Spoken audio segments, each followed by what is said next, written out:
A ring-a-ding-ding. Welcome to the Two Schmoes Show. I'm the Mr. Ryan, and I'm Schmo.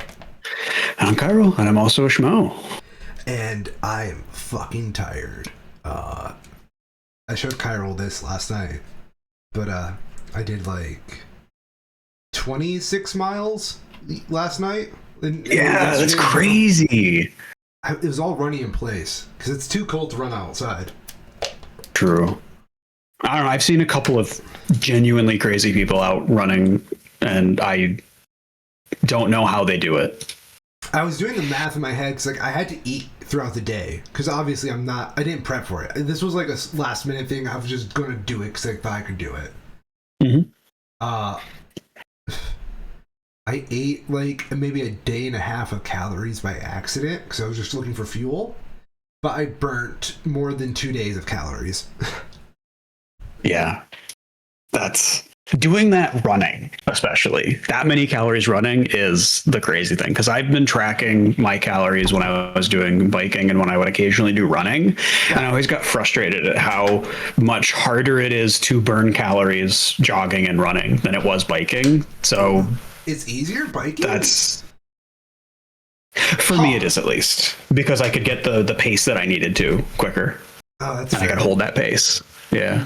No, like I wouldn't recommend it. Like, I wish I was outside running all that. It probably would have given me a massive sunburn, and I probably would have died from exposure. However, true. I fucking raise you. My fucking toes were numb. I lost all the blood in my fucking toes. I learned parts of my foot that I never knew existed. I was ready to die. I crawled at one point. I did not crawl. That's me being hyperbolic. Regardless, but it feels like it. It feels like it. Yeah. We went to Bob Evans after I hit the 40-kilometer mark, which, for those who don't know your kilometers to miles, that's like just before the ending of it all. And we were sitting in Bob Evans. I ordered like the sunshine burger. That's like egg on it, like little pepper, maple syrup and whatnot. I'm getting hungry just talking about it. It sounds really good. So good. You have no idea. The moment it touched my lips, like, I'm very good. I don't know if you know how to do this, but like I've learned I'm very good at turning off my hunger until like food is in front of me. I have had to work on that so hard because I used to not, but it's a really useful skill when you have it. It was so useful because I swear to God, the moment the grease of that burger got in my nose, I was eating like a mouthful at a time. Like, I went fucking shark on that thing.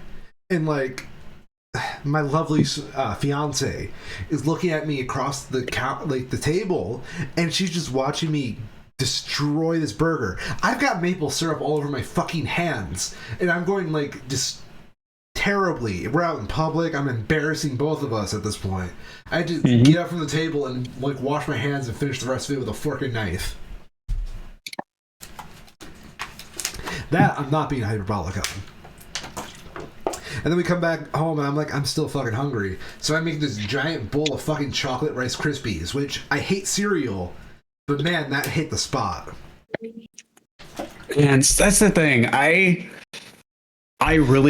used to have cereal all the time for breakfast, cold cereal with milk.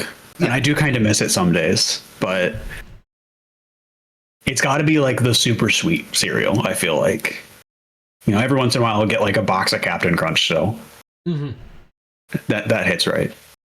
For me, I think one of the most useful things you can learn, like improving your diet and whatnot, right? Is learning to leave cereal for breakfast. Because obviously it's like a dessert first thing in the morning, which is kind of fucked up. It is. Yeah, I've also found, since I've been taking, medicine every morning regularly, that having protein, I started eating more protein in the morning because of that, because it would upset my stomach otherwise. And then it's been really annoying finding how having like protein in the morning makes me more alert through the day. It's like, God damn it. Why do these people have to be right? Why do these diet people have to be correct all the time? Why can't I just eat garbage and feel great? I know. For me, I actually eat very small in the mornings. I eat like a little bit of I eat a quarter cup of oatmeal, and that's it. See, I figured out a way that I can make a breakfast sandwich for 300 calories. So that's what I do. Ooh, that's impressive. You've got me there. Yeah. No, like I just need the glucose to like run in the do my job, my thinking job. Yeah. Yeah.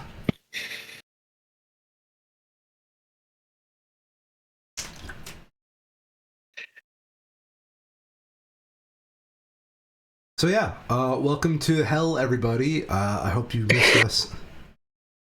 It's been 2 weeks, and boy has it been 2 weeks. When was that? That was on. When did they actually release all the files? I know we heard that they were going to do it on Friday. I think they did it on Monday. On the 2nd is when they actually released most of the Epstein files in this latest batch, but it was over the weekend for sure.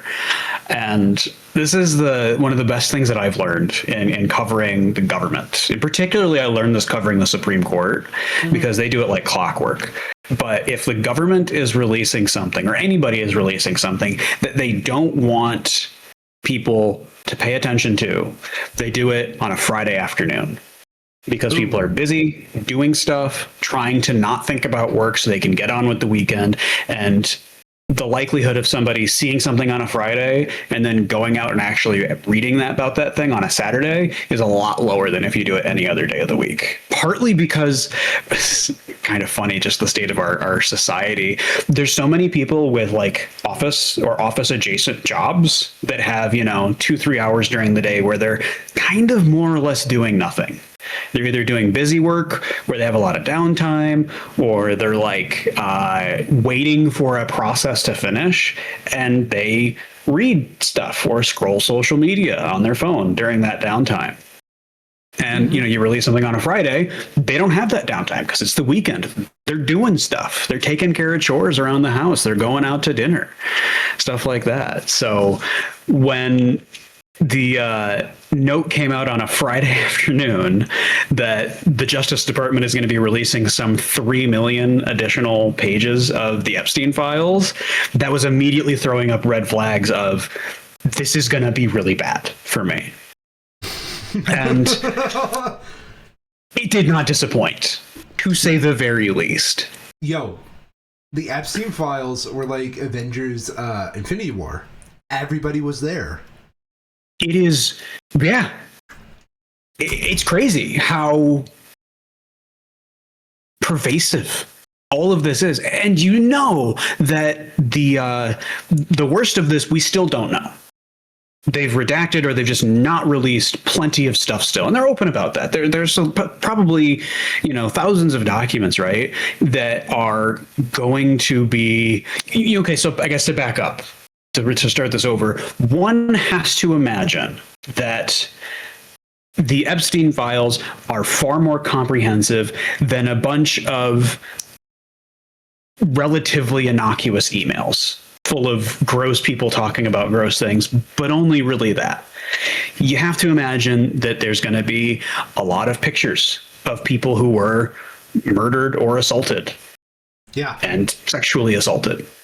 There's going to be detailed descriptions of those that were taken by law enforcement, local law enforcement, when these things happened.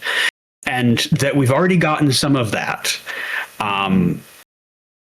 There's going to be a lot more of that just by the nature of it can't be released to the public because of how particular and descriptive it is going to be about those specific victims by like the actual letter of the law and the intent of the law. That's the kind of stuff that should not be made public because those are deeply personal to those people and their families. And there's no reason that the public should have to be, scrutinizing those kinds of documents in a government that works and does its job and actually prosecutes this stuff. But we know that they're not doing that. We know that they haven't been doing that.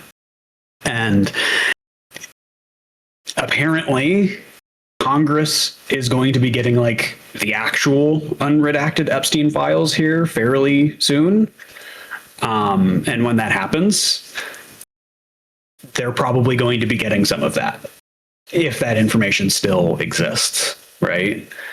But even with that, the breadth of topics, of industries that had executives and, you know, very literal thought leaders, right? People who were the heads of scientific fields, of sociology study fields, of linguistic fields, who have become not just implicated by this, but very clearly were not just aware, but fine with what was happening. It is, I don't want to say easy because that feels a bit like it minimizes it, but it feels easy at times to sort of mentally compartmentalize all of the Epstein files of these are pedophiles assaulting minors, particularly young girls. It's easy to think about it in that context because it's awful, but it's relatively singular in its goal. But the thing that has been most unsettling for me in seeing these is how intentionally systemic the actions that these people were taking are. They're not just trying to harm children. They're not just trying to, you know, sexually assault people for their own pleasure and gratification. They are trying to systemically create situations that put people in places to then be assaulted. They are trying to take women as an entire class and make their opportunities in life less because that gives them the opportunities to then in turn predate on them. Isn't it interesting? And that has been disturbing. Yes. No, I completely agree.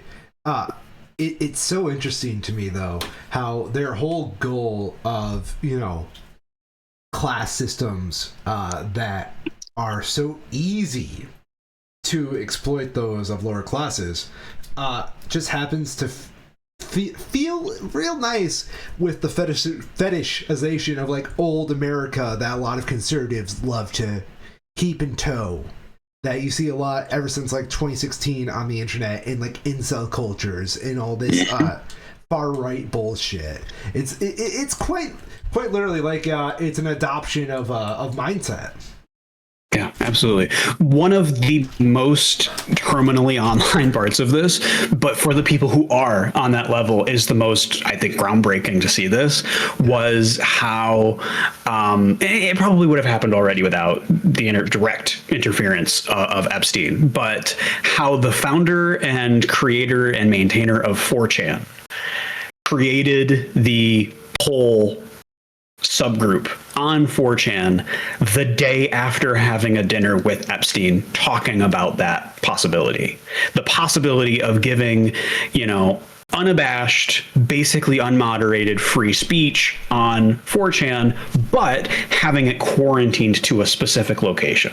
So you have a place for the proud Nazis, anti-Semites, racists to go and spew their bile, but it stays contained in that one spot. It didn't stay contained in that one spot. Of course it didn't.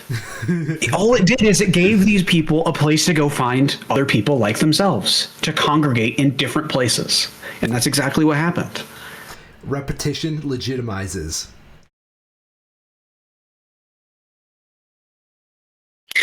Another specific example about the insidious nature of all of this was a Yale professor, David Brooks, was found in the Epstein files where he described the physical attractiveness of one of his students in an email to Epstein. And when asked about that, he explicitly has said that he regrets nothing about their association, his association with Epstein.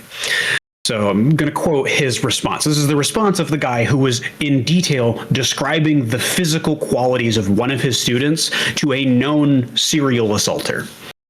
I I was recommending her for a job I thought she'd like. When you do that, when you actually care about a rec letter, you keep the potential boss's habits in mind, Gerlinter wrote in an email to his colleagues, seemingly referring to Epstein.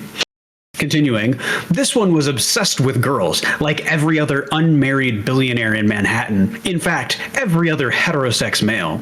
And if I hadn't said what I did in that letter 10 odd years ago, he would have certainly called me and asked me for a lot more aesthetic detail. Parentheses, this is how men behave. There's so much there. There's so much awful stuff there. The idea that this guy knows not just that Epstein is, in his own words, obsessed with girls, but that he is okay with that to the degree that he's going to enable that and then send more girls to him to be obsessed with. This was years after Epstein's 2008 conviction. There's no excuse for not being aware of exactly the kind of obsession Epstein had with girls. And to not only defend that, but to try and act like it is in the best interest for the person he served up on a platter is awful. And then to go beyond that, one step further than that, like every other heterosex male, this is how men behave stuff, just further cements how insular their perspective is, how self-selecting they are to surround themselves with other people who think these same things that they do. Yeah. It's scary, to be quite frank. It really is. This is a professor, someone in a Yeah. very lucrative... Yale. I mean, not to brag, but I don't think that this kind of shit would fly in Harvard. No, they'd be much more open about it. I made myself laugh. I'm sorry. Everybody knows I'm going to be a fucking vain asshole now, laughing at my own jokes about Ivy League schools I can't even get into. But, like, it's Yale. It is a place that literally guarantees futures for people. And you have this dude scoping out human trafficking victims he would like to recommend to human trafficking McGee. It is damn right dystopian. This is the kind of shit conservatives would love to like stroke to when they're talking about how college is the enemy of all like good bastion of like outstanding virtues. To tie this into the more systemic aspects of it, there was a really interesting and I think important account that I saw from someone else who was invited to go to Yale in 2004 as an undergraduate student and attended the spring orientation for the accepted high schoolers. So she was in high school at the time, accepted to go to Yale, going to the spring orientation. And when she was there on Yale's campus, it had been plastered with a fraternity's, as she describes it, jokey posters about how they were legally able to be, in her words, fucked by the frat boys because of Connecticut's age of consent laws, because they were 17 at the time. And she ends it by saying, I did not go to Yale. So that's the thing, is that when you have a professor, and not just a professor, like a ranking professor at the school, the acceptance of that kind of behavior is allowed to perpetuate in other places as well. It doesn't stay isolated there. It's... yeah. Yeah, it's a very scary prospect for, like, anybody. Because, like, I don't know. When you're in college, you are kind of at the mercy of your professors. So when a professor is got ulterior motives like this, it is a scary ass problem.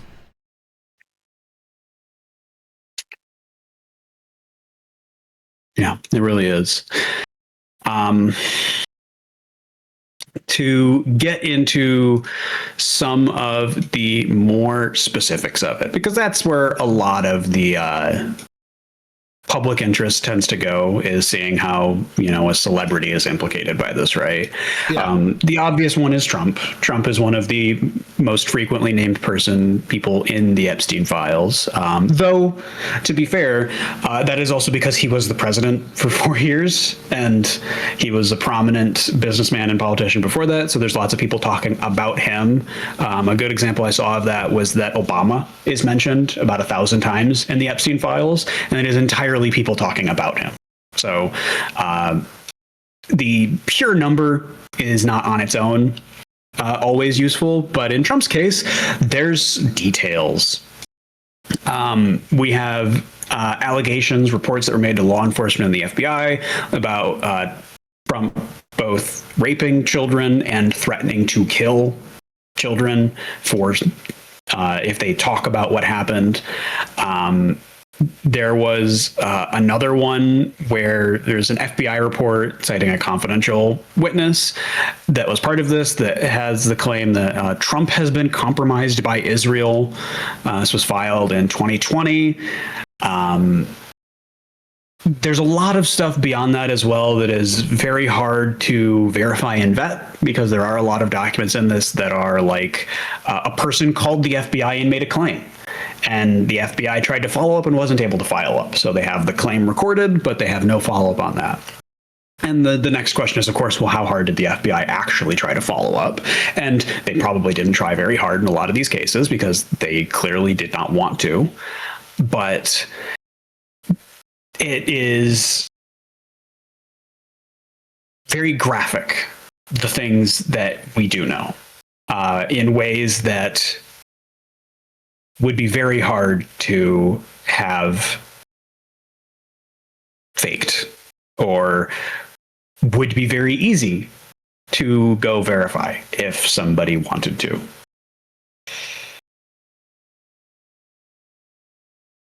I was thinking suspicion no one wants to verify it, though. Yeah, that definitely seems to be the recurring theme, is that the FBI, DOJ, local law enforcement would get these reports and they would do the bare minimum to follow up on them, like call back a phone number that made a report, for example, and then not actually do anything to figure out what was going on.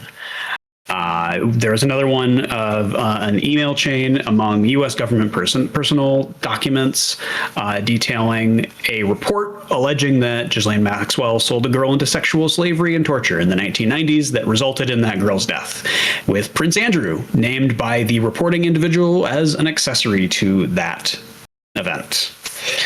I think important thing in this as well is that you can compare a lot of the responses to people making these claims back to like the Me Too movement, when people started publicly making their previous claims known. And it is part of this being in that same era, where the people in the Me Too movement who were very prominent and who were making their own awful assaults publicly known was happening about that same time. But then also we're, probably coming up on 10 years from that now. And the fundamental social, governmental structures that allowed those girls to be assaulted and raped in, the 80s, the 90s, early 2000s haven't changed. And that assault has continued to happen since. And they all lived happily ever after. Oh, wait. Yeah. Some more specifics out of this that I think are a bit more, they have a happier ending than some of the others, is that Elon Musk has been getting absolutely fucking dumpstered over this. As he should. As he should. For example, Elon Musk sending an email to Jeffrey Epstein asking what day night will be the wildest party on your island in 2012, We had one of Elon Musk on fucking Christmas Day asking Epstein if he could go to a party sometime because he was so burned out. Like, go do Christmas with one of your 15 children, you bum. What the hell? No. The great thing about Elon, right? He's so generous. He doesn't want to spend it with his spoiled children. He wants to spend it with other people's children. Yeah, exactly. And then, sorry, he, being Elon Musk, this is the thing, right? These people have been so untouchable for so long, they still think they are, and unfortunately, they're being proven right so far. But quote from Elon Musk a couple of days after, saying, if I actually wanted to spend time partying with young women, it would be trivial for me to do so without the help of a creepy loser like Epstein, and I would still have 99% of my mind available to think about other things, but I don't. Like, I'm sorry. What the fuck? He really I don't want to. Smart. He does. It's so fucking weird that his response to people saying he raped young women is, I didn't, but if I did, I would be the best at it. I would be so good at it. I only need to use 1% of my fucking power to grab. I'm not even going to finish that joke. The joke is he's literally but that is literally it. Yeah. That literally is it. It's so weird.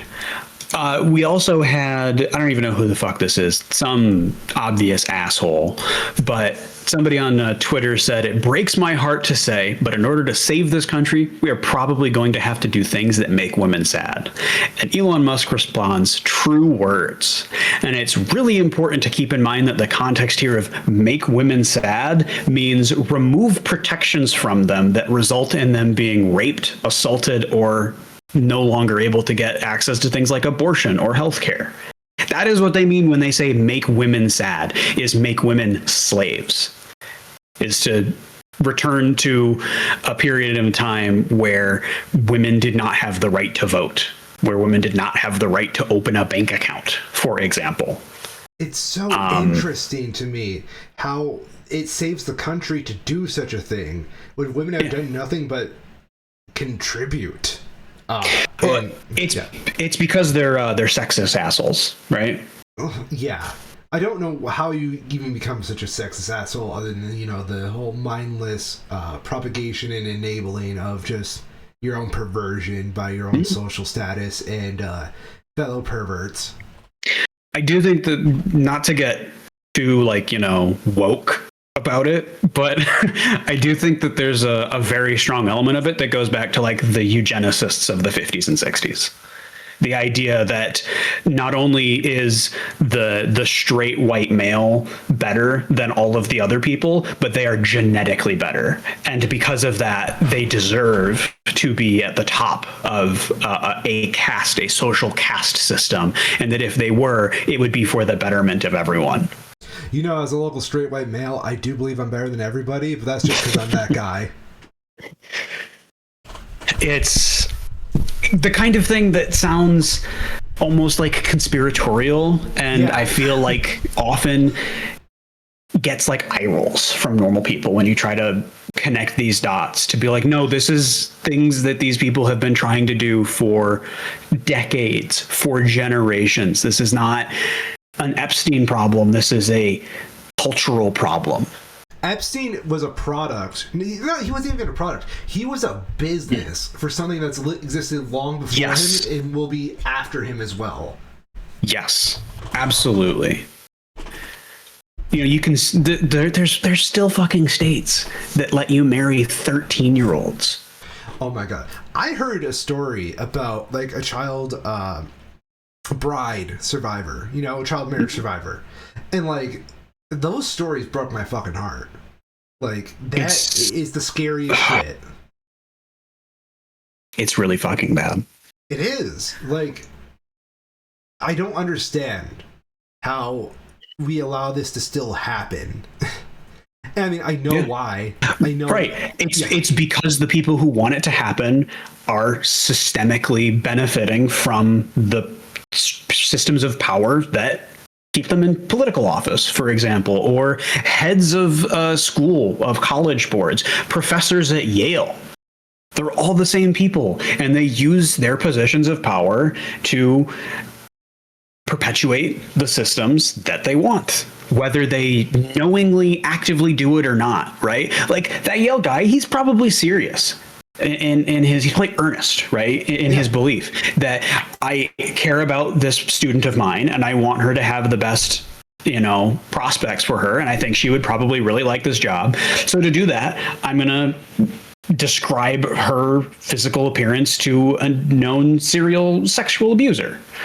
And they think that that's fine because it is just so pervasive that it is normal for them. It's not just normal, it is expected. It is a culture.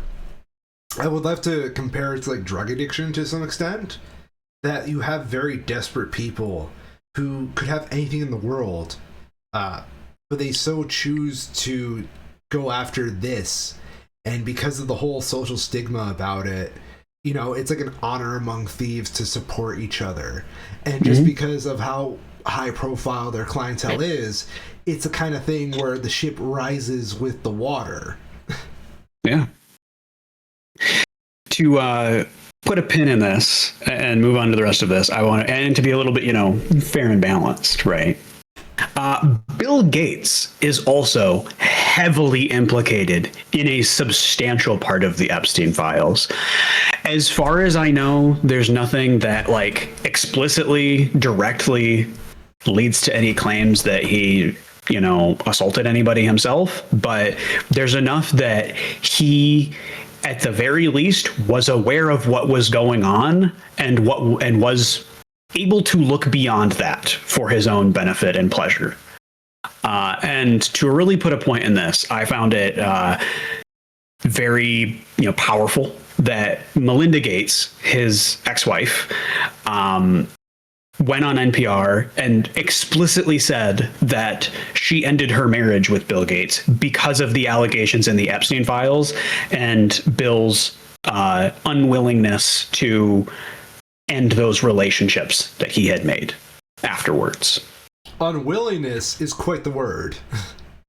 Yeah. Like, she gave him the opportunity to just be like, to cut those ties, to stop doing it, and he wouldn't do it. And credit to her as well. In her interview with NPR, she also does a very, you know, smart, good public speaking thing where she confirms, yes, that is why I ended my marriage, because of the allegations. And then she uses the rest of her time that she has in that question to sort of redirect the energy of that to put a light on the people who were not in positions where they could just divorce a person and get away from that situation. And full credit to her for doing that, where she had a chance where she could have been like, yeah, this sucked for me, and this is what I did about it. And she turned it around to be, this is what I did about it, but it was so much worse for other people, and they're not able to get away from it still. Yeah. A lot of people don't have that luxury. Yeah. To that end, I have a group of tabs here that I've just described as people are not happy. And there's a number of factors going into this. The ongoing abuses and just unconstitutional illegal action by ICE in Los Angeles, in Portland, in Minneapolis, Chicago, now starting in Maine and other places. I think New Orleans is been a recurrent target of their ire. But also the handling of the Epstein files, the handling of the economy. People are very broadly not happy with what the government is doing right now. And I think it's really interesting to point exactly how they aren't statistically, because we have polling that's going on constantly. There was a YouGov poll that found support for abolishing ICE, entirely abolishing ICE, was at plus 3%, the first time it had ever gone positive in their conducting of those polls. Trump's net approval rating is under 50% in every single demographic, sex, age, race, education. Everyone is under 50% approval on him right now. Even like white male. It is under half at this point. To put a point on how unpopular it is, but the real kicker is that over the last 2 weeks, we have had 2 special elections. One in Texas to fill a Texas state Senate seat, and one in Louisiana to fill a Louisiana State House seat. Both of these districts have been historically very consistently red Republican held seats. And both of these districts were strong Trump votes in 2024. The Texas seat was plus 17% in 2024, and the Louisiana seat was plus 13 in 2024. In this case, wow, which one? Where did it go? Crap. 34, 17. So that's 17 the other way. The Democrat for the Texas seat won by 17%, a 34% swing from the last election, largely driven by Hispanic voters. What do you know? There's another really good example that I saw breaking down what happened in this election, because there's claims, oh, people just didn't turn out. That must have been what it was. And that's not at all true. Republicans did not lose the Texas seat because of low GOP turnout. They lost it all because basically all of the independent vote and some Republicans voted for the Democrat. More than half of the ballots cast in this runoff election were ballots cast by Republican registered primary voters. So at least 8%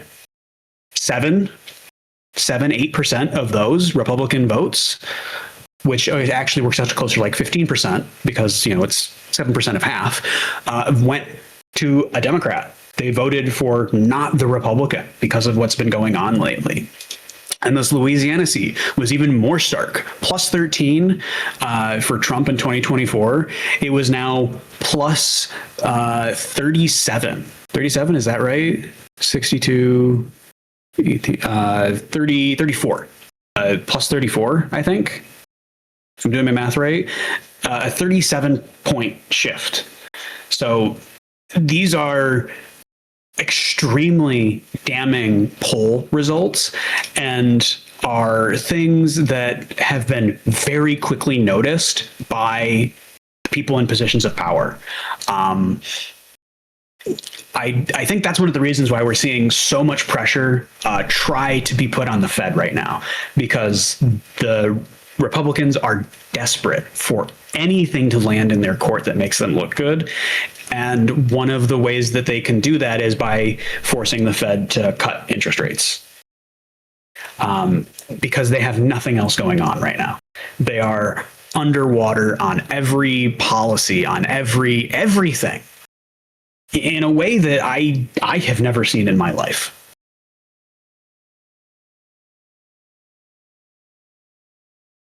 It's a bit rambly, but no, I get it. Like, it's genuinely unprecedented what we are seeing right now. Such a fast and hard shift. I was thinking today, right, about the 2016 nostalgia that's been going around. I can't help but realize how much. I don't want to say this because it's going to sound terrible, but how much more functional Donnie was on his first term. Oh, yeah. No.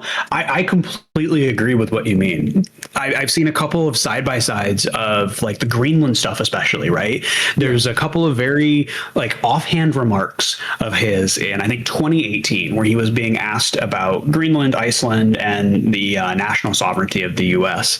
The same exact crap that they're trying to push now, and completely night and day of how he holds himself, how he talks. It is easy to forget because it has been such a decline, right? It's been gradual over time. But when you see it side by side, it is stark. the kind of thing you really just have to go out and see for yourself. Like, go out and, awful as it is, watch a Trump campaign rally from 2016 and then watch anything coming out of the Oval Office today. The energy's not there anymore. It is gone. It's so gone. Just call Rump with the lack of tea in his system. Oh, right? That was good. I'm making myself laugh too hard today. You can call him Drump because he's getting that dementia. Only D in his system is good old dementia. Mm-hmm. Jesus. And Bubba. You know, that's the most disappointing thing about the Epstein files so far. We still don't know who the fuck Bubba is. I know. We may never know. We may never know. Yeah. What a shame that would be. You know what? They wanted to sell tickets to Melania. Have the end credit scene be like the reveal of Bubba for like the Avengers. Right. Yeah.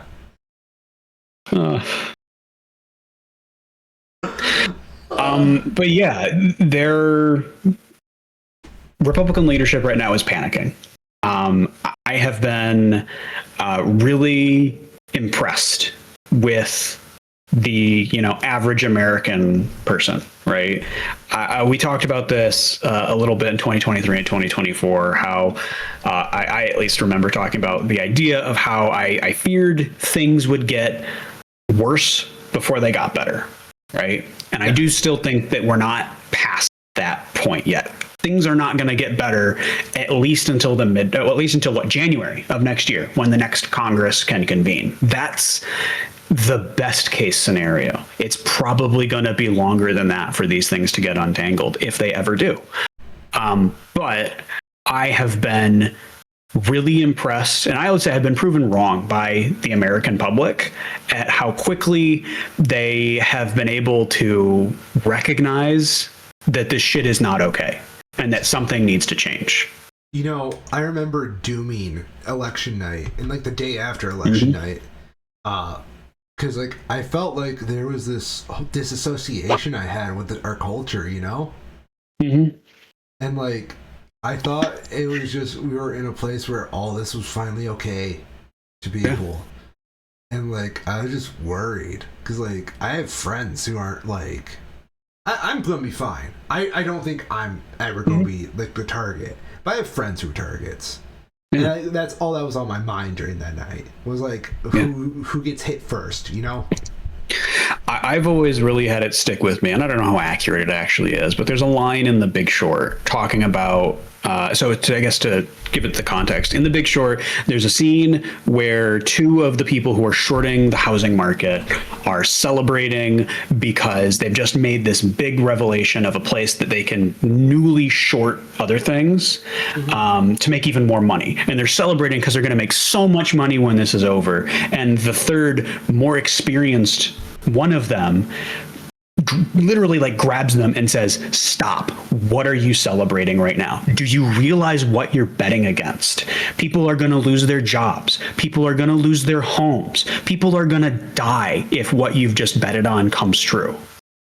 And that's the case in all of this, is that people are dying right now. They don't need to. Yeah. They don't have health insurance. They don't have the food that they need. And that's before you get into the like very direct actions of people being beaten, of people being shot, like Renee Good, like Alex Preddy. Yeah. There are so many people who are being murdered, who are being killed through the neglect of the government. And we talked about this a bit before the show, the like how frustratingly uninformed the average person is, right? I expected that people would need to have this happen in their towns before they would really give a shit. That it would have to be their schools being stalked by ICE, being patrolled outside of it, before they would actually change their behaviors when it came to their politics, their voting. And in that regard, they have proven me wrong. And I am very grateful for that. Yeah. I thought this was something that we. Well, at first I thought we could never go back on. But no, I think I agree with and you know what? There's still a chance that happens. There's still a chance that the fucking army gets mobilized or something on October 31st, and we go full on Wehrmacht. But I have to hold out hope that isn't what happens, right?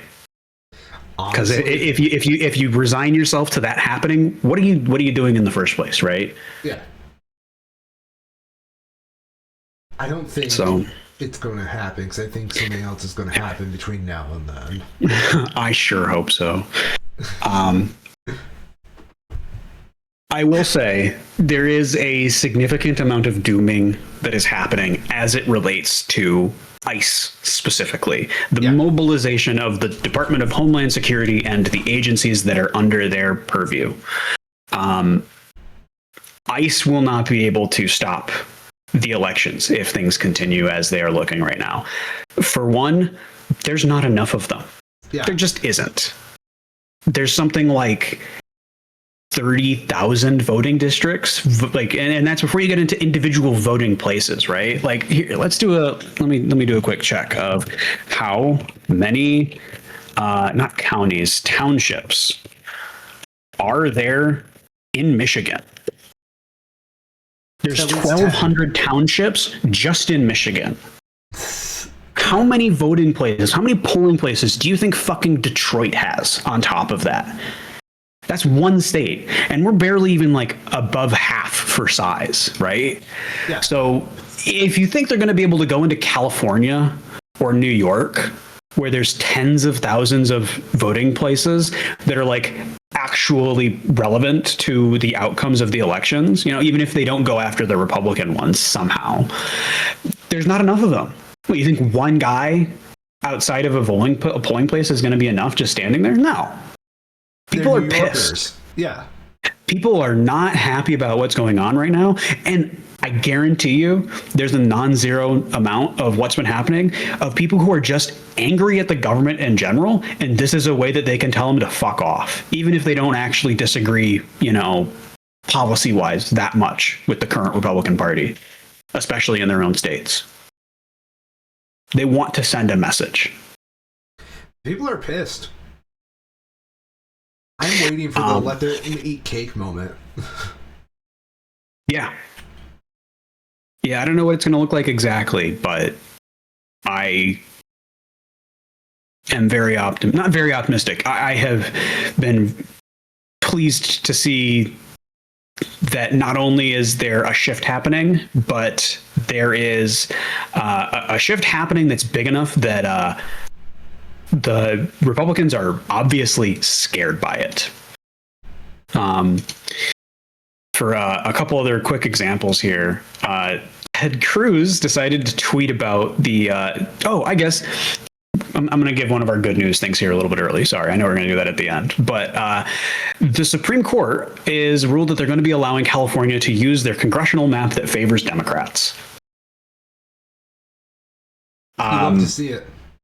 It's incredible. I fully expected them to just play Calvin ball and make stuff up.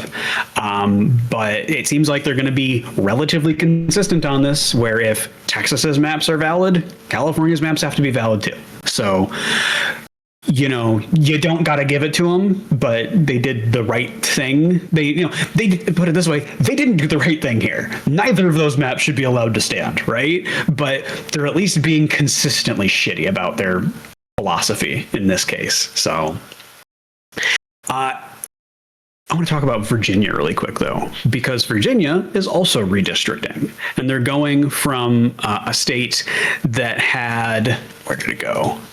1, 2, 3, 4, 5 Republican districts and 6 Democrat districts to only having a single Republican district in their next election. And it has been delicious seeing people, specifically Republican politicians who have championed the shit going on in Texas, just absolutely realizing how fucked they're going to be in October, in November. Yeah. Ted Cruz on Twitter, a brazen abuse of power and an insult to democracy. 47% of Virginia voted Trump. Now they will get just 9% of the seats. 52% voted Harris. They get 91% of the seats. And then he puts this in his own tweet. By comparison, in Texas, 56% voted Trump and GOP gets 79% of the seats. You realize none of these are okay. None of these are good. You're a fucking senator. If you want to stop this, pass a law. You know, that's what I always hate about senators and fucking Congress people in general, just like complaining about shit. They're always going on and making these big grand statements about how things suck. And it's like, oh, if only there was someone that would actually do it. But don't ask me, I'm just a little baby who can't do his fucking goddamn job. Yeah. It's literally It's literally the Subway meme. You make the sandwich, my guy. Yeah. Do something about it. Shout out to Senator Lucas, who tweeted out in reply to Ted Cruz's, "You all started it and we fucking finished it." I'll say this, right? Ted Cruz complaining about shit not getting done, I won't have any sympathy for that. Donnie, the living Cheez-It, complaining about shit not getting done, I'll feel a little sympathy for because he's got dementia and he doesn't know how to do his job. Yeah. Not to mention he didn't know how to do his job in the first place, but, you know, it compounds. Yeah, exactly. Teddy Boy's been there for long enough. Teddy needs to know how to do his goddamn job.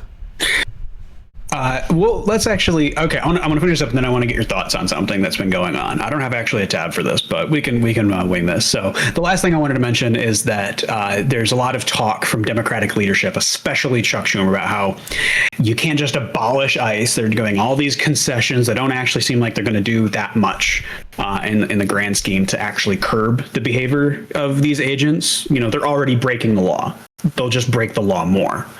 But for perspective, we are both older than ICE. ICE was formed in the wake of 9/11. This is not an established government agency. It's basically brand new in the, you know, context of our government. And a really good point that I saw on Blue Sky that I want to echo here is the current regime took a week to abolish USAID, which was 3 times older than ICE, and was not in the news every day for brutalizing children. So if they can take out USAID in a week, we can do the same damn thing to ICE. You know, have you heard about that rumor that ICE has about the bonus that they're all supposed to get? That doesn't show up whenever they ask for it. Sorry, can you say that again? So I heard supposedly there's a rumor among ICE agents that they were all supposed to get this major big boo-hoo fuck you money bonus, like $50,000. Yes. So do you know where that comes from? I'm guessing that's like some kind of tax deduction. No, it's they're idiots. Fair.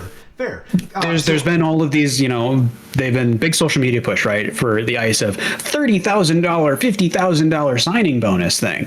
And that's not wrong, but it's after a certain number of years of service. You have to work at ICE for like 5 years to get it. And at that point, then you get it paid out.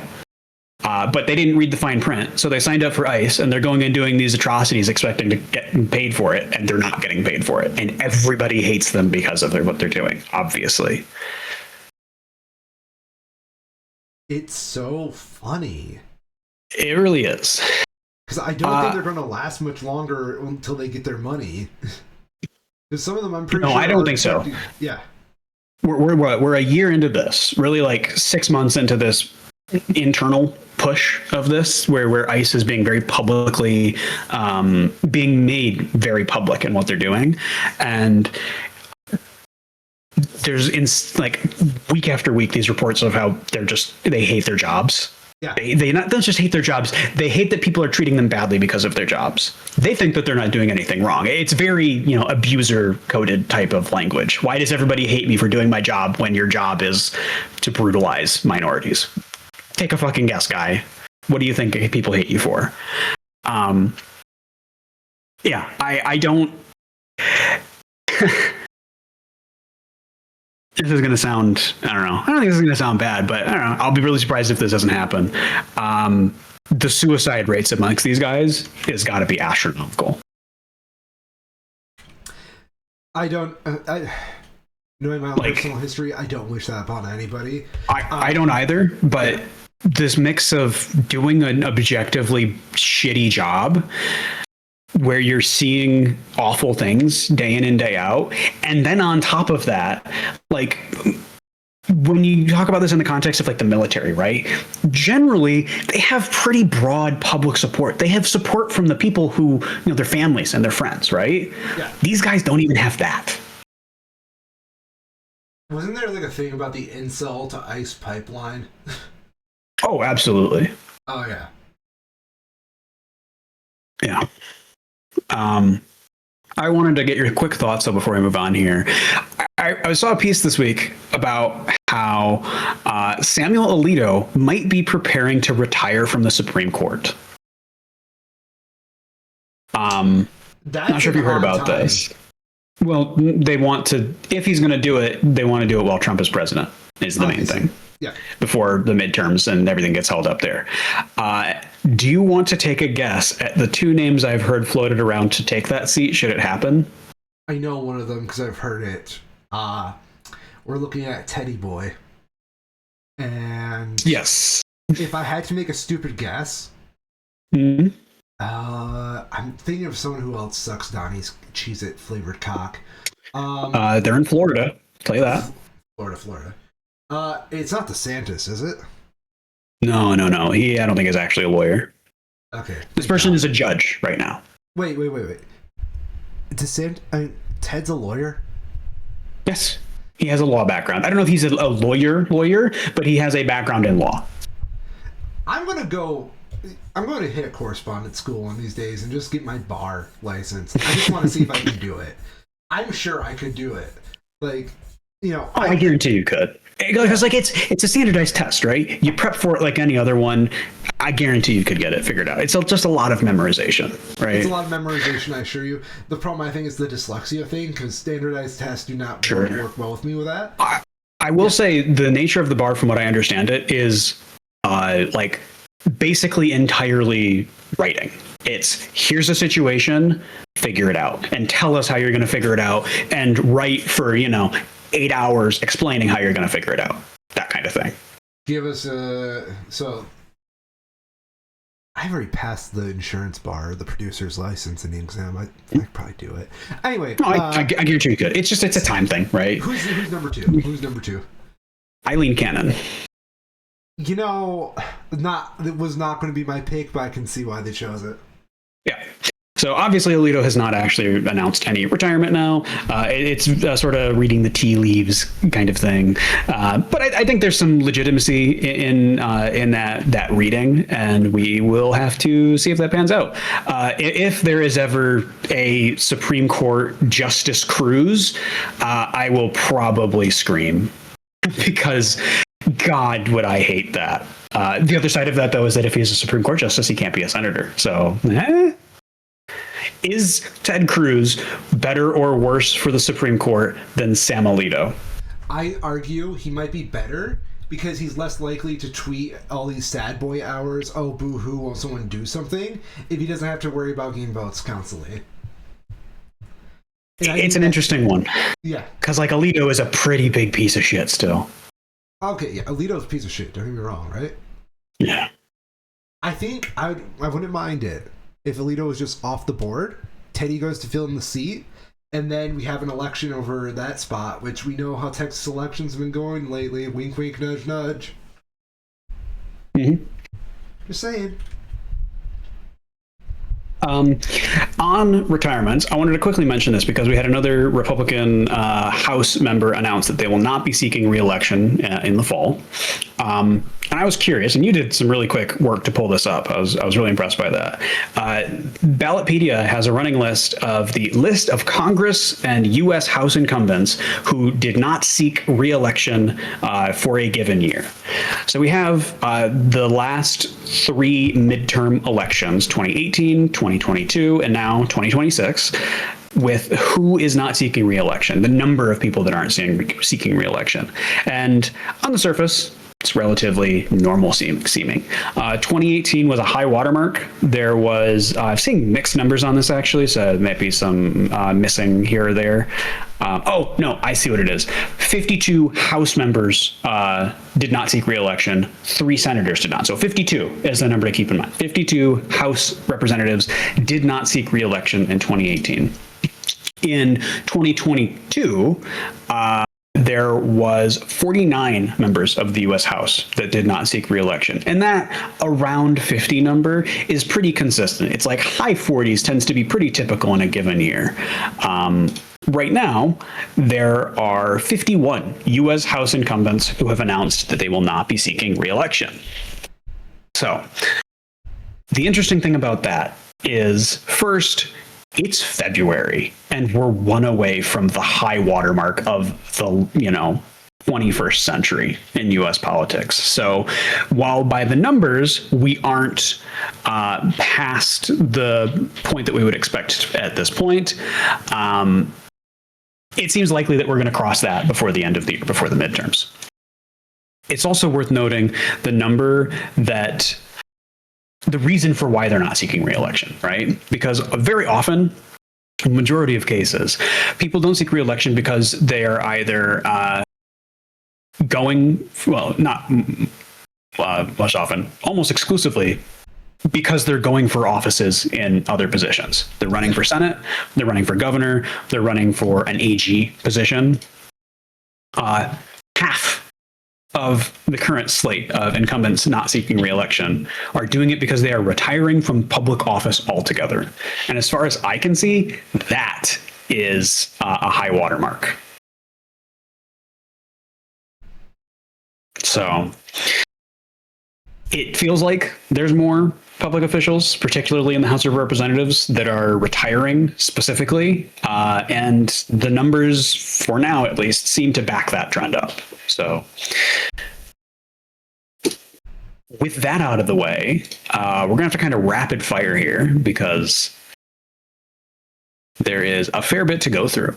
The Kennedy Center, now called the Trump Kennedy Center, which is not, it's still the Kennedy Center by law. The Kennedy Center has had a spate of its acts canceled for obvious reasons. They don't want to be associated with the Trump Kennedy Center in any way. That has resulted in Trump closing the Kennedy Center altogether. They're apparently going to remodel it.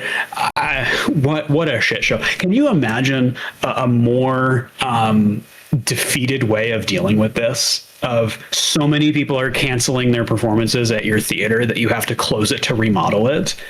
That's like the hotel that is at the end of its life code book, which, given that it's Trump, I guess that makes sense. I heard they're actually going to have Gordon Ramsay come and try to spit up the place. He's going to go talk to management and yell at them for a little bit.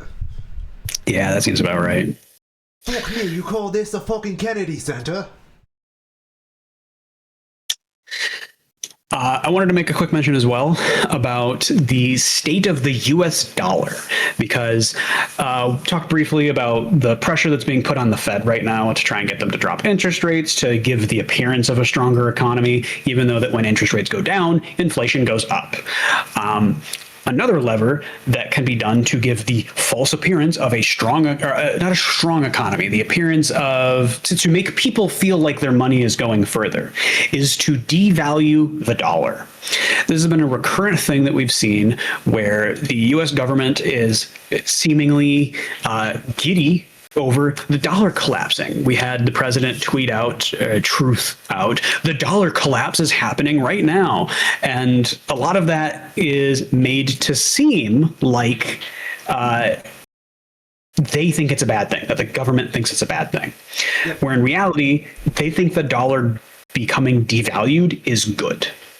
They want the dollar to be weak because that means that it can relatively to the international market, makes American goods cheap. So, dollar cheap bad, actually, for normal people. And they are very intentionally trying to use the rapidly deflating value of the dollar to bolster a flailing economy on the verge of recession. So anyway, okay. Yes. I was just going to make a joke about that, but honestly. Yeah, please. No, I'm done. Okay. Yep. I mean, Can we hit Bitcoin, please? Because I think that's also partially related to this. Yeah, absolutely.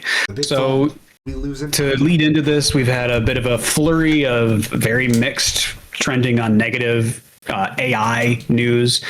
Microsoft announced that nearly half of their commercial RPO, their expected revenue for the next year, was expected to come from OpenAI, which made their stock drop something 16% over the last month, from a peak of 481 down to a low of 390. So $90 lost just like that.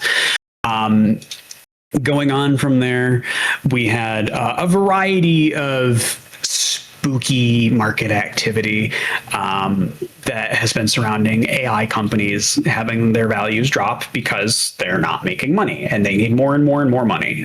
Oracle had a spook, on and on and on. A lot of this has culminated in people being scared about the long-term health of a variety of markets. Where did that go? That's weird. Sorry, one sec. Yeah, no Why is it looking like... Oh, Google is being very questionable in there. Huh. We'll get to that in a sec. So, market's bad. People scared. Gold futures and silver futures tanked massively.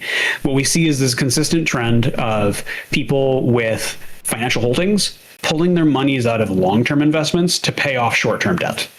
So that's gold, silver, cryptocurrency, and stocks being sold to pay off debts. A lot of cases being some of these cases, funding AI equity stuff, building things. One of the big hits to this was Bitcoin, which dropped from a high of $96,000 per Bitcoin on January 15th down to a low of $61,000 on February 6th. It has rebounded somewhat since, but it is still significantly below its peak, in particular where it was at $125,000 back in the fall. We winning. We are winning. We are winning.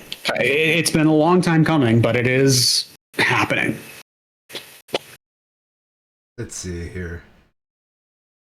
Yeah, that's pretty steady. Steady as she goes. I don't know. I don't think we're ever going to truly leave Bitcoin behind, but my big concern is finally addressing how volatile it is. I really hate the meme that it is the savior, you know?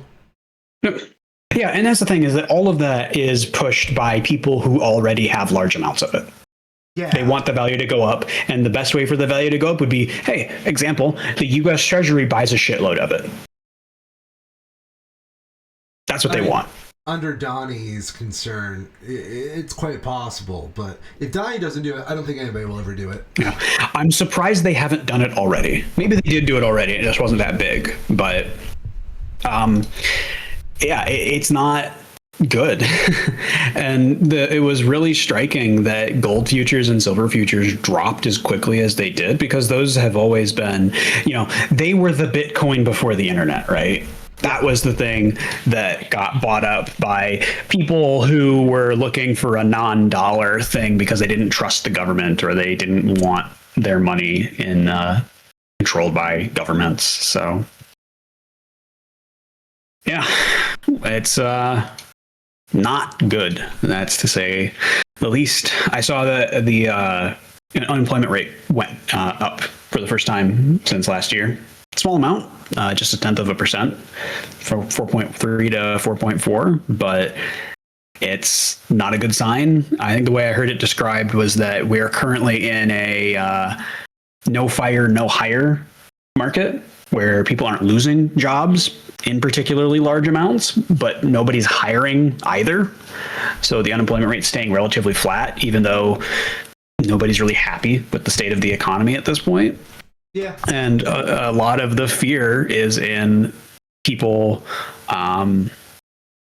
being worried about it going from no fire, no hire to then getting fired and not being able to be hired anywhere.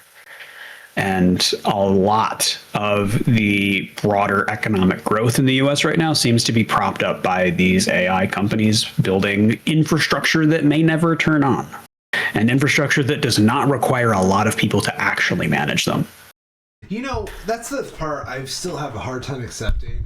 Because, like, we've heard many reports that OpenAI doesn't even know if they're going to be able to reach 2027 fully. Unless they get more capital. And these data centers aren't going to be operational in time to hit that 2027 date the way that OpenAI wants them to. So why are we even going on with this charade? I start liquidating shit right now. Yeah, and the reason that they go on with it is because they can't afford not to. They have tens of billions of dollars that is waiting to get their money back, right? That's fundamentally the problem with putting money into venture capital, is that there are no guarantees that you ever get it back. If the company fails, you're just out billions of dollars. Yeah.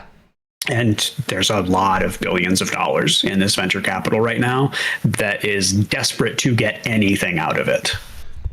You know, one of the things I sent you before the show, which I thought was quite funny and kind of a sign of the time, Sam Altman is reworking the whole pitch for AI, that AI will not replace humans, but humans who use AI will replace those who don't. What do you think about that? It's the kind of thing that, and that's like the really insidious part of it, right? Is that it is the kind of sentiment that isn't technically wrong. Yeah. If you view AI from like a very narrow perspective of something that is just another tool that you have access to, it's probably true. If you work in digital music, digital art, tech, coding, there's probably something that you do in your job that you could occasionally maybe use AI for that doesn't destroy the world, right? Even if it's just as like a mental palate cleanse, right? You've been working away at something and you just need to take a break. You know, you're a digital artist, you've been working on concept art all day, you need a break. Give me a prompt. Give me a prompt that I can draw something silly that I can take my mind off my project for 15 minutes, that kind of thing. You know, there's possibilities that are endless, right? Because that's the point, is that nothing is definitive. They don't have an actual hundreds of billions of dollar use case. And these kinds of sentiments are not sentiments that support hundreds of billions of dollars in capital expenditures. They don't need AI to be a tool somebody uses for a half an hour once a month. They need it to be the thing that they use every day, all day. Yeah. And there is no path that supports that becoming a reality. And there's no evidence that the money that's been spent on it will ever be justified. I think I've never wanted to fully denounce AI because I do see some use cases. And I will denounce generative AI all day. If you use generative AI, go fuck yourself. Absolutely. But, like, I think there's something kind of interesting with the technology. Like, language models, I think, are cool in concept. I don't like it when they talk to me, or if they try to pretend they're human, or if people use language models to talk to me. It kind of pisses me off, to be quite exact. But like, there's this linguistics person in me who could see like a tutor bot built out of like a language model. I think people have this very. This goes to a larger problem with literacy and people's own, I don't want to say inability because it's not inability, an interest in learning the finer points of reading, writing, and whatnot. I think a language model could be really useful for teaching someone the finer points of writing, so they don't have to go through like the hell that is trial and error in editing. I think a good writer is a good editor. I think a language model can teach you a lot about what you can do to improve your own writing. And when you get better at writing, you liberate yourself and you make yourself much better at thinking. You make yourself much better at comprehending other people. Like there's a use case there. but people want to use it in the most lazy, cynical way possible, and it just, I don't know. I don't want to denounce it. I will. Yeah. I will say 4 things. Please go. Yeah. One, Markov chains. I think that's the main thing that gets missed and is on purpose, because these AI companies are so desperate to push the product that they have that any alternative to what they're offering is a non-consideration, because that's just going to take money away from the gigantic pile of burning money that they need to put more fuel on. There's a project called Robo Rosewater that took the entirety of the Magic the Gathering card database file, fed it into what's called a Markov chain, and then just used that predictive text generator. It's not a generative, LLM kind of thing. It just is a probabilistic model of, you start with a word, what is the next word that would appear on a Magic card after that word? And it just spits out cards at random. And it was really fun because, of course it is. It produces a lot of gibberish, but it also produces a lot of really funny, absurd effects. Where there's a particular card that I saw. So Loading Ready Run did a draft with these cards, and one of them that was a highlight of it was a card that just everybody lost. Everybody lost. And what happens when everybody loses is you have to start playing another game. And they ended up playing something like 8 games where all of them ended with this one card being cast that everybody just loses, that they never actually finished that match because it just went on forever. So there's stuff like that that can be fun with predictive text technology. But it's not trying to be a chatbot. It's not trying to be generative. It's not trying to create something new. It is explicitly predictive based on things that are old. And that idea of something like that is, their kryptonite. That can't exist because that invalidates so much of what they want. I have also been finding more and more, as AI gets shoved into more and more fields, how frequently there is this refrain of people who are in an industry who say, AI sucks for my thing. It is bad for my thing, but I use it for something else. And that it's not even common, it's omnipresent. A great example I saw were people working on a video game or some collaborative project. I don't know if it was actually a video game, but a collaborative project where you had the artists saying, AI sucks for art, but it seems really good for writing, and I can see it being good for writing. And you had the writers being like, AI sucks for writing, but I can see it being pretty good for art. We could use it for art. And I see your point. Yeah, go on. There's this when you take everything together, it turns out AI sucks for everything. You just don't know how that industry actually works. Right? You bring up a great point. And it's hard. It's really hard to acknowledge that you don't know something. And it's impossible for these tech people to do that thing, to acknowledge that they're not actually an industry in arts and language and culture and music. So on that basis, my third point, I will denounce AI wholesale, because until someone can prove that it's actually good for any one industry, even when you get into coding, we talked about this earlier, where there's de-skilling. People are using AI in their coding and they're forgetting how to do their jobs. And then when they have to do their jobs, they do it worse when the AI fails. Until we can get definitive proof that it's actually doing something at least as good as a person did before, that it's not making a worse thing, a less safe thing, I can't do anything but denounce it, I feel like. You've convinced me a lot right now, right? Because you're absolutely right. Everywhere I've gone, people don't want to denounce AI, but they'll always try to find a use case somewhere else where they're not experts. And it makes me realize I've been trying to figure out, because I'm a big McLuhan fan, and McLuhan writes all this stuff about technology extending the human ability, right? And I've been trying to figure out, what does AI extend that we actually have a use case for it? And I think, and here it is right here, right? It really extends our confidence in something. And you see it a lot with those chat bots where they're always glazing you, always trying to make you feel better about your thing. And in Yes. which case, Oh, I hate that so much. dude, nothing pisses me off. That's why it pisses me off so much if someone comes at me and starts using an a language model to talk to me. I got job emails where people decline me for a role, but they're like, but you've got so many good skills, like blah, blah, blah, blah. I'm like, you don't even know what those skills are. Fuck off. And besides, can I give you a really specific example that I had of that Please. immediately enraged me? Yes. I sent a message to the Linus Tech Tips store support team because they had conflicting information on one of their product pages where they had like the inseam or something of a pair of pants where it said two different things in two spots. And I just wanted to send him an email that was just like, hey, I think this is wrong. You should probably take a look at it to make sure that it's one of them's not wrong.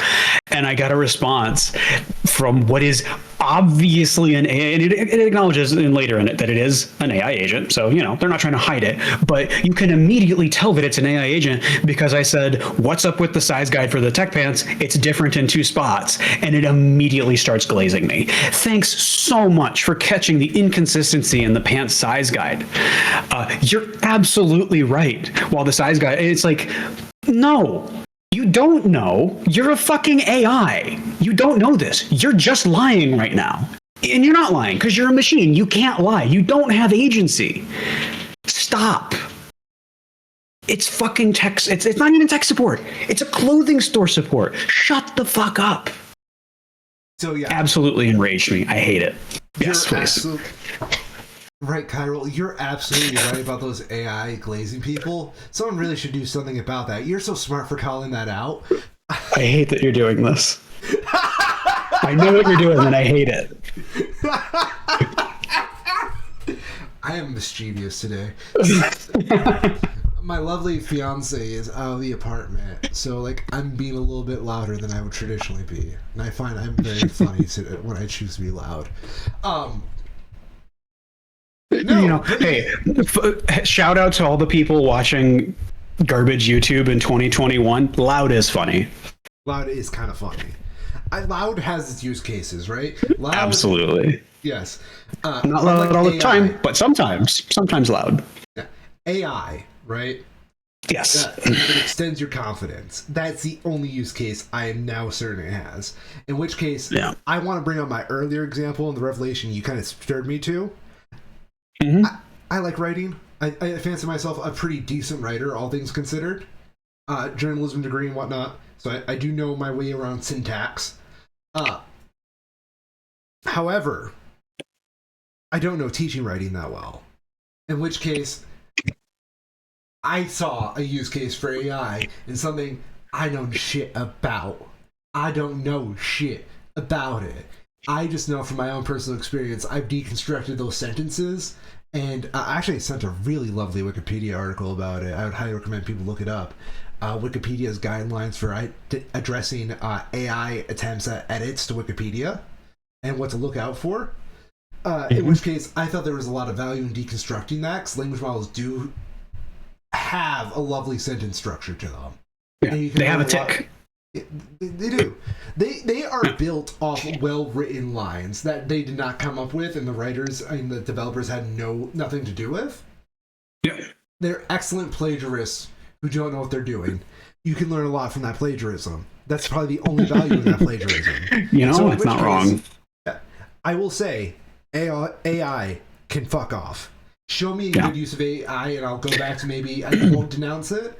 But no, you know, I'm tired of this thing. You know, I'm going to be self-critical. I don't know shit. Neither does AI. Yeah. Two things that I wanted to finish off this with. There was actually a Stanford, Harvard, one study at a university that found exactly that people in tech using AI, when they self-evaluated themselves, the people using AI consistently self-evaluated themselves higher than the people who weren't using it. But when you actually looked at the metrics of how they were doing in their jobs, they were doing worse. So because the AI is telling them that they're God's special child all the time, they felt better about themselves. They felt like their work was better, but it actually was worse. I agree. Yeah. The other thing I wanted to mention is there's a really good post that I saw talking about this, because I guess one of the common AI booster refrains right now is that, well, we have to have this because it is democratizing art, right? Not everyone can be an artist or a writer or a musician, but AI lets them be that. And on its face, that is obviously wrong. But the really fine point that I saw on it that I thought was really helpful was that if you accept that premise, you are immediately dismissing and devaluing the very good, legitimate work that actual disabled people, actual poor people did to make art, to make music, to write well through the entirety of the history of humanity. You know, it's not a new thing that a good instrument is expensive, right? Yeah. It's been that case for a really fucking long time. It's not a new thing that getting access to, you know, good paint is new. But consistently through the entirety of human history, people made fucking do. And they made great things. You don't even need like good things to make good art. Exactly. You don't. Like, that was one of the great things I saw is that, say you want to be a musician, right? I don't know if you actually, I don't think I sent this to you, but I thought I should have. You might have seen it already. There's a video going out about how, it was making the rounds this week about how AI music is bad. And it is making people worse at music. Yeah. It's a lot more optimistic than I am on it, in like maybe there's an actual place for this. But it has a really good point about how, like, if you want to learn music, you don't need instruments. You know, get a stick and a hard table and start smacking on it and practice and learn, right? You can break these things down that simply. If you want to be an artist, grab a pen and a piece of paper. They don't have to be fancy pens. They can be Bic ballpoints. Steal them from work, you know, and just start doing something. Start making a song. Start drawing a picture. And you're already learning something. I will argue there's a value that people don't talk about with shitty equipment, right? Mm-hmm. When you start off, and I'm going to use the example. I know what you're going to say, and I have a point at the end of it. I hope I'm not going to say what you think of. You're so smart. I think I know. So much for your insight. It's like we've been doing this for a decade. You have a shitty guitar, right? Yeah. And you have only your shitty guitar. You learn to use your tool. You learn to use it for what it's worth, right? You start learning little crevices of like what a volume pedal, a volume tone does, or what a tone gate does, or like how a pass filter works on your guitar, and you learn your craft from that. If you just start out with like a fucking super expensive, nice guitar, you are not going to know how fully to use that thing, because you don't comprehend just what it's extending from the normal guitar platform. That is something I had to learn the very hard way. I'll tell this story because it's going to make me look like a chud, right? I've played on Epiphones. Epiphones are very good guitar. They're very good guitars. I love Epiphones, but they're not exactly door breakers. You can use them in a professional setting, but they're cheap. They're very good for what they are, right? Yeah. I get Agatha, my Les Paul, my Golden Girl, my Gibson Les Paul, $1,000 plus guitar, and I'm not used to how she works. She has so much quality that when I'm playing her, I think the guitar is busted because it's doing things I didn't know a guitar could do. And I got a little pissy because I'm like, did I buy a broken Gibson? Because this feels nothing like what I was expecting. I've learned to appreciate...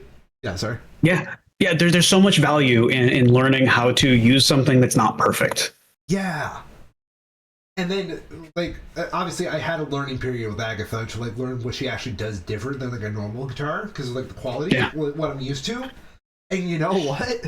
I find I use Agatha quite well because I know what she brings out. Yeah. Yeah. I knew you were gonna get to that point. Fuck you. And it's so good. You're completely right, though. You are. There was a really good similar thing that was talked about on the LTT WAN show this week, where Spain is pushing these laws aimed at enforcing penalties on social media companies that don't prevent children from accessing their social medias, right?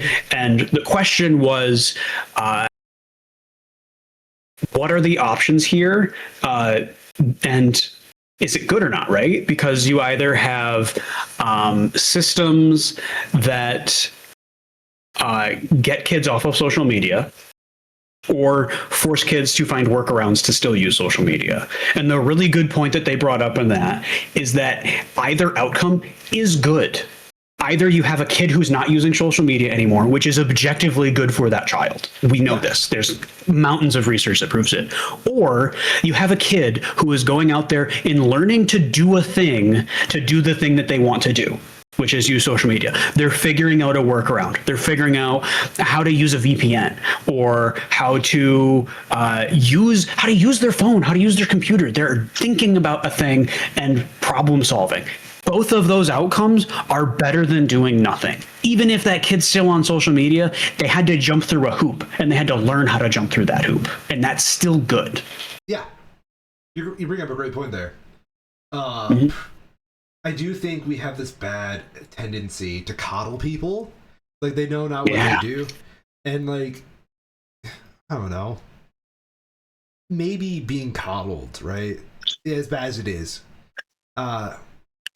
There is something worse in being given what you want. I think that's actually... that's an expectation I have when making art. Like, doing the infamous Orion music shit. Is like the worst thing you could possibly give an audience is exactly what they expect or what they want. Even I don't give myself what I want half the time. Yeah. Gonna rapid fire through some of this stuff because it took a lot longer than I thought, I'll be honest. So Ron Wyden sent a letter to the CIA director saying, "I write to alert you to a classified letter I sent you earlier today in which I expressed deep concerns about CIA activities. Thank you for your attention to this important matter." We don't know exactly what that is. I'm suspecting, because there was reporting this week that the NSA detected a phone call between a foreign intelligence asset and a person close to Trump that was not handled through proper security channels. It seems like rather than that going to the CIA or the DOJ to be handled and vetted and determine if it needed to do anything, that call was sent to the Director of National Intelligence, Tulsi Gabbard, a known Russian asset, though that's besides the point. And at that point, it went to the executive office, and it basically died there. So we know this whistleblower complaint happened. We don't know what Wyden is talking about, but it seems strongly likely that the two are connected, and I wouldn't be surprised, given Wyden's track record, if it was the case that this was happening at a much greater scale than we know, where the CIA, the NSA, was finding and killing these calls between foreign assets and U.S. government officials. Very explicit treason-y stuff. Yep. I had a longer thing I wanted to do on this, but we don't have enough time. So as a reminder, RFK Jr. is fucking weird. RFK Jr. on what he'll eat during the Super Bowl, quote, "I'm on a carnivore diet, so I just eat meat and ferments, and I'm very happy with that." This person is not a real person. I refuse to believe that someone can say, "I eat ferments, and I'm very happy with that," and be completely serious, as he seems to be. So, weird guy. There's a reason we have a bunch of new measles cases right now, and it is his fault. Sorry. And yes. No, I just want to imagine the fucker, RFK Jr. is just an escaped Muppet.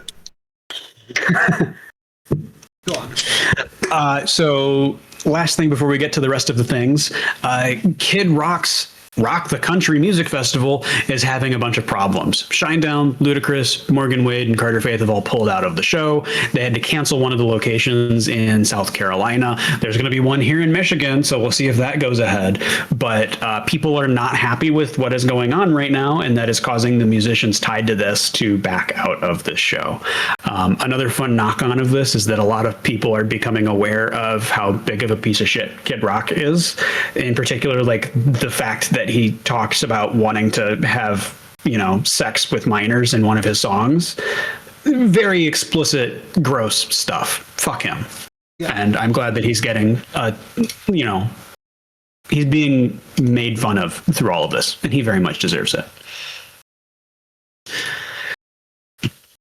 Okay. Rapid fire good news, real quick. At AEW Dynamite this week, a bunch of people in the crowd were chanting "fuck ice." And it was loud enough to get picked up by the broadcast.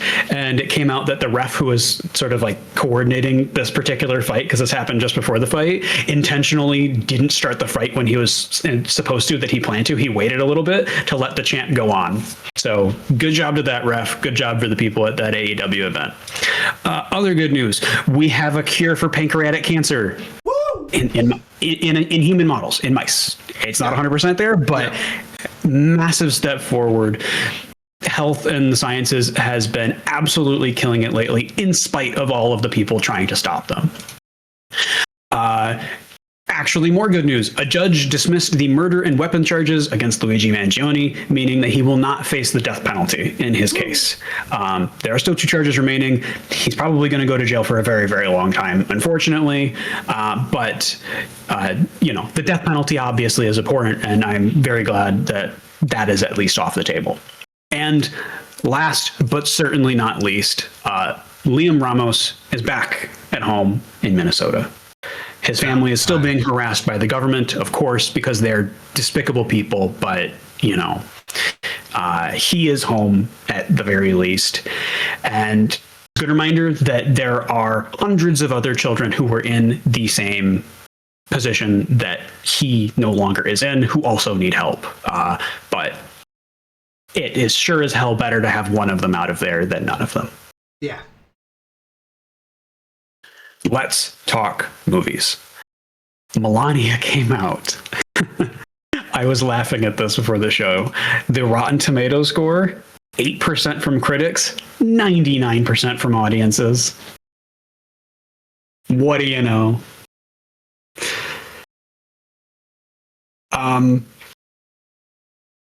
There's not a whole lot to actually say about this. It's very explicit propaganda.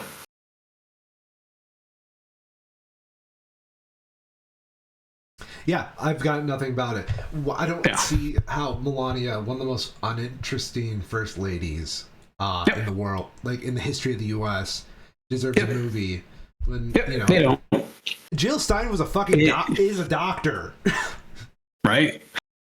This movie does 2 things. Number one is it puts money in the hands of people who are friendly and supportive of the current regime. That's the main thing. It's Bezos currying favor with the government by spending $40 million to buy this. Yeah. The movie's only made something like $7 million. It's not meant to make a profit. It's a vehicle for money to be paid to people that the government wants money paid to. And I'm sure Melania herself is being paid whatever for it, not $0. So, if you want to come onto the show and talk about your hit movie, please just forward an email to our agent. Yeah. I don't want to get into too much of it because it genuinely doesn't matter, but there was a couple of very funny reviews to come out of this and just things in general. So some highlights. Apparently at the London premiere, they sold literally 1 ticket. Hell yeah. A single ticket was sold. There was some other jokes that were being cracked about how even in the places where there were multiple tickets sold, it was very likely that all of the people going to see it were either people writing reviews or people planning to make videos about going to see the movie, ironically. So it's doing terrible. It's thankfully being called out for what it is. Here's a sample from The Guardian's review. Melania wishes that her documentary was a Sex and the City style cultural phenomenon, a stylish and chic luxury brand that all the girlies can enjoy together. Obviously, that's quite hard to accomplish when you've convinced a Quisling media corporation to finance a $40 million ego massage during a tipping point of global insecurity instigated largely by your husband, but you can't blame a woman for trying. No, she's a girl boss. You gotta trust me. Yeah. Other movies that are not particularly notable, but are definitely more relevant to our tastes. Iron Lung, what is this? Markiplier, right? Yep. Yeah, Markiplier's movie came out. Middling reviews, 59% from critics, 89% from audiences. I think that's pretty fair. There's a lot of Markiplier fan glazing going on. Best thriller movie I've actually watched in a long time. You probably haven't watched that many movies. From what I understand, it's totally fine. I have and being an independent thing, that's cool. I think it's impressive that Markiplier did this. Yeah, I think absolutely. The hype behind Markiplier. Yeah, just that people like him are taking their internet money and using it to make things. That's fucking cool. Yeah. Making a movie and having it not be like a self-serving comedy like so many of these YouTuber movies are, that's sick. It's a genuine attempt to make something real, and I'm never going to fault someone for that. Exactly. He's making art. It's not Smosh the movie. Yeah, exactly. The other one that came out was called Dracula. It is at a 56% from critics, 79% from audiences. Has Christoph Waltz in it. I don't recognize any other people involved with it. I only thought it was notable because it seems very much like it's trying to... maybe I did see a trailer for this. I'm actually not sure. Regardless, it feels very much like it's trying to ride a little bit on the coattails of Frankenstein and the other similar genre films that have been coming out lately. Frankenstein, Nosferatu, Nosferatu, yep. I like to call this like the early signs of a new golden age of horror. I feel like horror's been giving a lot of critical darlings lately. I agree. I really need to see the I don't know if we talked about, we did talk about this briefly. Apparently the 28 series, 28 days later, 28 weeks later, 28 years later, there's another one in that series, and it is apparently really good at just being a modern horror movie. So there's a lot of good stuff going on. Yeah. Good on horror movies, because, there's enough fucking horrors going on television. Let's, put them in the theaters as well. Yeah. Last thing I wanted to mention, it is the Super Bowl weekend, of course. And while the sports doesn't really matter here, I do think I had this realization that there's clearly someone working within the NFL who gives a shit and understands what's going on, because there's no fucking chance that they went back to back Kendrick Lamar and Bad Bunny for the halftime show in everything that's been happening. So shout out to whoever the hell that person is. You're doing God's work. I thought Bad Bunny was an inspired pick. I'm not a Bad Bunny fan. No, me neither, but I respect the hell out of the guy for speaking his mind, and I'm really looking forward to Fuck Ice chant during the Super Bowl tonight. I can't wait for the viewing figures for Turning Point USA's Kid Rock halftime show. And it's especially funny because all of this crap about his tour is coming out just before that, so it's going to be shit. Oh, it's going to be real shit. If this doesn't do well, that whole tour is getting put in jeopardy. It's literally like Kid Rock performing at the local county fair level of shit show.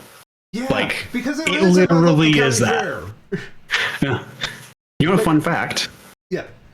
I have actually seen Kid Rock at a local county fair once. Was like 15 years ago. Or no, it was just the county fair, and he was the headliner for it. I'm sorry for your county. Yeah, I'll tell you, we were not expecting there to be strippers at the fucking county fair show, and oh boy, were there. So yeah, very classy.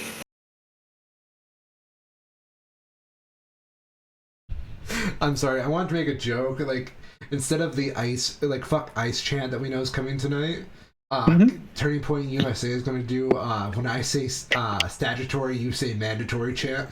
Oh, that would be good. Oh my god. Anything else for the show?